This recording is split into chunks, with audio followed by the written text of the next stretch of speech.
Hello everyone, আসসালামু আলাইকুম। আমি জহুরুল ইসলাম। আমি প্লাজমা প্যারামেডিক ইনস্টিটিউট এর ৩য় বর্ষের 7th সেমিস্টার ৩০৮ নং ব্যাচের একজন নিয়মিত ছাত্র। আমার রোল নাম্বার ১২৪২, আমার রেজিস্ট্রেশন নাম্বার ১০৪২। সর্বপ্রথম আমি আন্তরিক কৃতজ্ঞতা ও ধন্যবাদ জানাই আমাদের শ্রদ্ধেয় course instructor doctor S Aurangzeb স্যারকে, যিনি ক্লিনিক্যাল এক্সামিনেশন অ্যান্ড এটিওলজির মতো জটিল বিষয়কে আমাদের সামনে সহজ, পরিষ্কার ও তথ্যবহুলভাবে উপস্থাপন করার জন্য এবং আমাকে এই কোর্স এর গুরুত্বপূর্ণ টপিক জন্ডিস নিয়ে আলোচনা করার সুযোগ করে দেওয়ার জন্য আবারও স্যারকে ধন্যবাদ ও কৃতজ্ঞতা জ্ঞাপন করছি। চলুন এবার আলোচনা করি আজকের টপিক জন্ডিস। জন্ডিস হলো একটি শারীরিক অবস্থা যেখানে রক্তে বিলিরুবিনের পরিমাণ বেড়ে যায়, ফলে আমাদের ত্বক, চোখের সাদা অংশ এবং নখের নিচে হলুদ বর্ণ ধারণ করে, পেশাব হলুদ বর্ণ ধারণ করে এবং মুখমণ্ডল হলুদ বর্ণ ধারণ করে।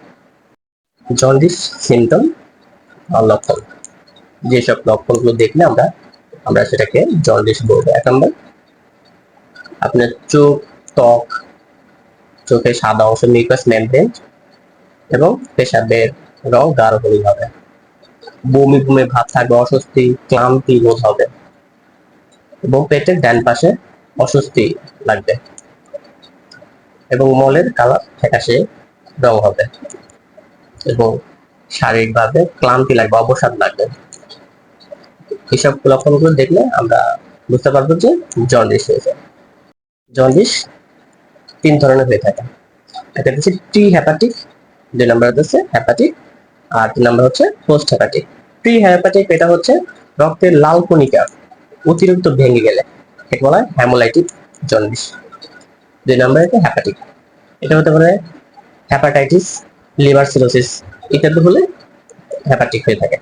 ৩ নম্বর পোস্ট হ্যাপাটিক, এটা পিত্তথলিতে বাধা বা গল ব্লাডারে পাথর বা টিউমার থাকলে এটা হতে পারে।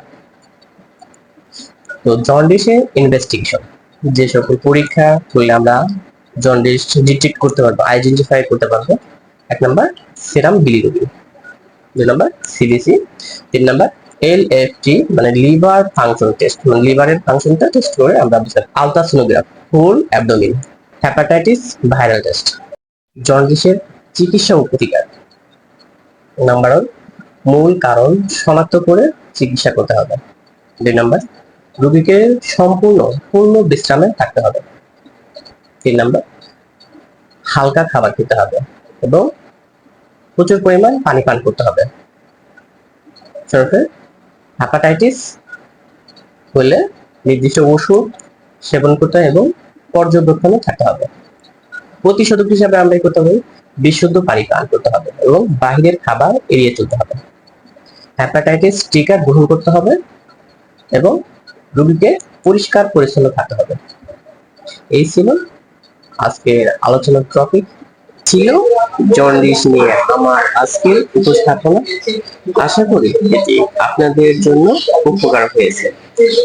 ভিডিওটি ভালো লাগলে লাইক দিন, কমেন্ট করুন এবং শেয়ার করে অন্যদের জানার সুযোগ করে দিন। এমন গুরুত্বপূর্ণ মেডিকেল টপিক নিয়ে আসবো ইনশাআল্লাহ।